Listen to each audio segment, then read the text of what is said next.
जय हिंद दोस्तों, welcome to education group.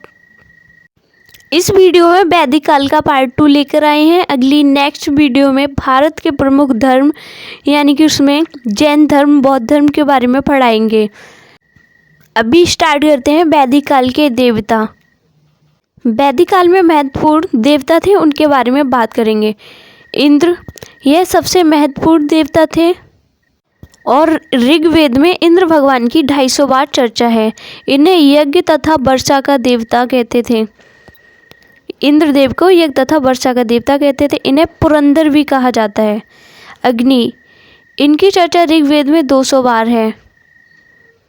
इन्हें दूसरा महत्वपूर्ण देवता कहते थे। वरुण, ये वायु के देवता थे। सोम, जंगल के देवता थे। मारुत, ये तूफान के देवता थे। रौद्र भगवान, ये सबसे क्रोध वाले देवता थे। सबसे क्रोध वाले देवता रुद्रदेव थे। इन्हें पशुओं का देवता कहते हैं। रौद्र को पशुओं का देवता कहते हैं। गविष्टि, इसका अर्थ होता था गाय के लिए किया गया युद्ध। गाय के लिए किया गया युद्ध गविष्टि कहलाता था। सीता, इसका अर्थ होता था हल से जोती गई जमीन पर पड़ा निशान। हल से जोती गई जमीन पर पड़ा निशान सीता कहलाता था। वैदिक काल की सामाजिक व्यवस्था। इस समय सबसे बड़ा पद राजा का होता था, जिसे जनता चुनती थी। राजा किसी भी निर्णय लेने से पहले विभिन्न समितियों में बैठकर इसकी चर्चा करते थे। वैदिक काल में 3 प्रमुख संगठन थे: सभा, समिति और विदत। ये 3 संगठन थे वैदिक काल के। सभा, ये निम्न लोगों का संगठन था।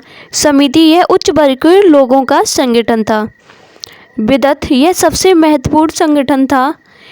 नोट, सभा तथा विदत में भाग लेने की अनुमति महिलाओं को थी। समिति में महिलाओं को भाग लेने की अनुमति नहीं थी।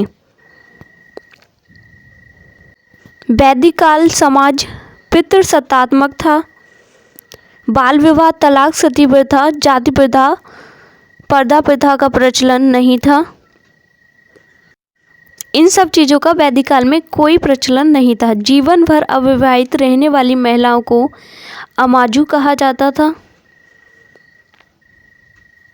वैदिक काल की सबसे छोटी इकाई ग्राम थी, जिसके मालिक को ग्रामीण कहते थे। सबसे छोटी इकाई ग्राम थी, उसके मालिक को ग्रामीण कहते थे।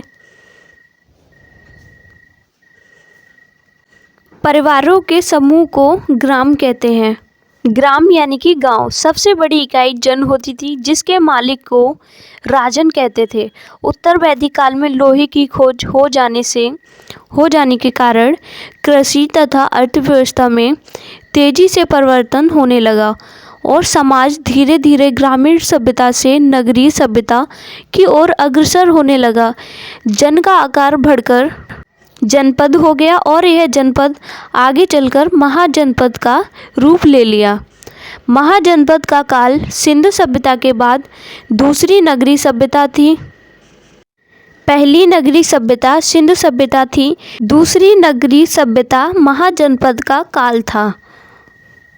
भारत में कुल 16 महाजनपद हुए हैं, जिनकी चर्चा बौद्ध धर्म की पुस्तक अंग उत्तर निकाय में है।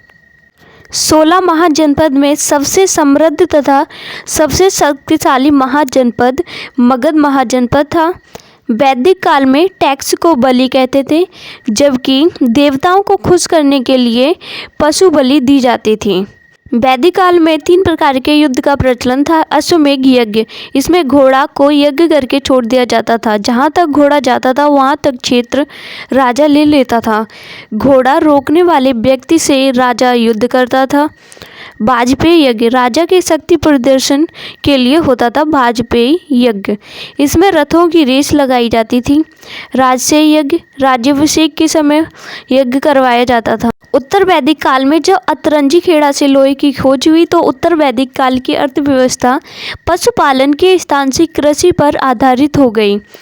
वैदिक काल में प्रमुख दर्शन सांख्य दर्शन कपिल, न्याय दर्शन गौतम, योग दर्शन पतंजलि, वैशेषिक दर्शन कणाद, उत्तर मीमांसा बादरायण, पूर्व मीमांसा जैमिनी।